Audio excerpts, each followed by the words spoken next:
Hello and welcome to Finextra. I'm Emily Haller and I'm here with Penny Hembrow of CGI, and we're talking about the CGI Global 1000 Voice of Our Clients programme. Thank you for joining me, Penny. Good morning.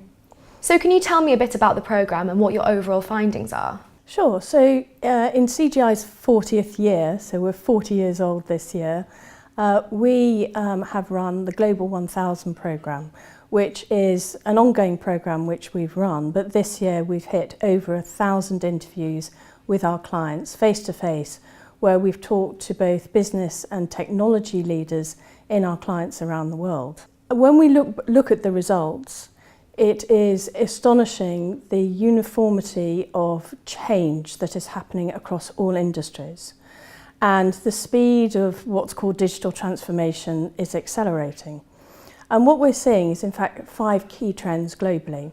One is that we as individuals are driving the change in the way that we want to do things, so that consumerism, that digital consumerism. The second is that regulatory change is impacting all businesses, and it's opening up markets in completely different ways. The aspect of being digital in terms of cybersecurity is meaning that instead of just protecting your business, what it's becoming is you have to become a trusted place in order to do business.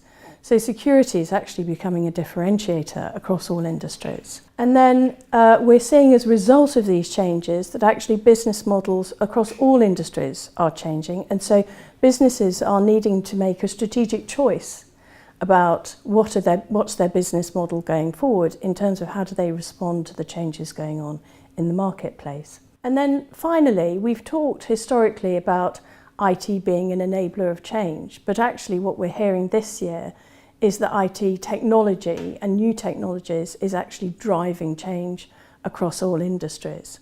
What do the findings tell us about how the capital markets industry is changing? So I'm going to differentiate between the buy and sell side of the capital markets. We work with both types of organisations. So on the sell side, the investment banks, the oil and gas trading organisations, and on the buy side, the asset managers and the wealth management.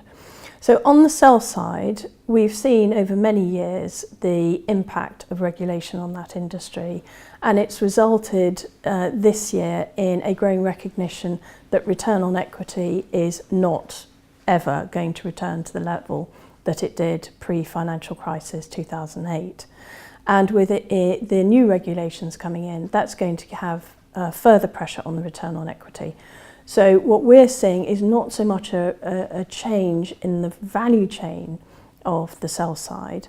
What we're seeing is the growing recognition that they have to do something very dramatic to return to a higher return on equity. That's the motivation in that side of the industry. On the buy side, we're seeing different dynamics. So as individuals, so us, have to take more control over our wealth management, as well as a growing mass affluent market across North America and Western Europe, and a significant transfer of wealth into a digital native population. We're seeing that digital consumerism really hit the asset management, wealth management industry and changing it into a digital first industry. Now I'm using my language carefully here because there's a lot of words in the market about robo-advice, but it's a digital first type of model where you could be sitting with your advisor, but actually you have a completely digital interaction demonstrating what's going on. And what strategic decisions are sell-side players making in response to this change? So we have seen for the first time some quite radical changes in that strategic decisions on the sell side, and we're seeing it from the survey results and also with the investment banks with whom we work and we've had long-term partnerships with. What we've seen is the fundamental decision that their technology and the way that they work is no longer a competitive differentiator.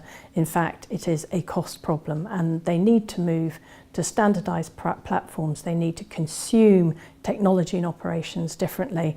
They want to move to highly streamlined, highly automated capability as a growth lever and to take the cost down for their return on equity. So we're seeing them make decisions to move to consuming those services as software as a service, highly automated, and asking organisations such as CGI to help them do that, as well as share across the industry. So we're moving very much away that my technology, my operations is my competitive advantage to actually I'm going to make money on the front of my business with my customers, and that needs to work at the lowest cost possible and most efficient way. And what about the buy side? So the buy side, so this is all where the digital first model's coming in. So they're saying, right, I need to go to a digital first model, I need to invest in these capabilities. There's a significant challenge in terms of cultural change to doing that. This is predominantly a person-to-person relationship business.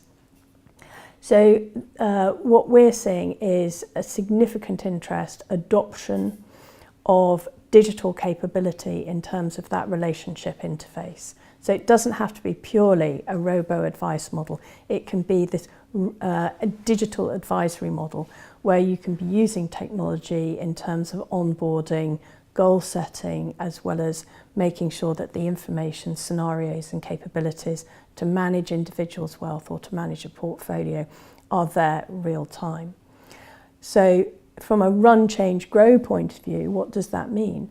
Well, a lot of them from a run don't have run capability which enables them to support a digital advisory capability. So again, they're looking to re-platform, they're looking to have straight through processing, they're looking to be able to consume that as a service.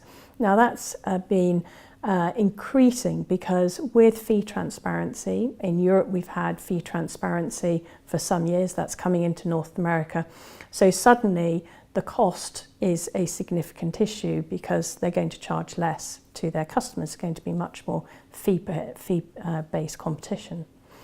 So then from a change point of view, having released the costs out of run, operating on a platform for a digital advisory, from a change point of view, we're helping them to build out those tools for their advisory, either as a robo, so trying that in the market, how are their customers reacting, how can you build the digital capabilities into a digital advisory model, as well as from a grow point of view, how do you then bring new services into that wealth model to help people understand and achieve the goals. So advice has moved much more into a goal-based scenario, often at a household level. So we're helping them to move into that kind of servicing, digital first capability. Penny, thank you very much. Thank you.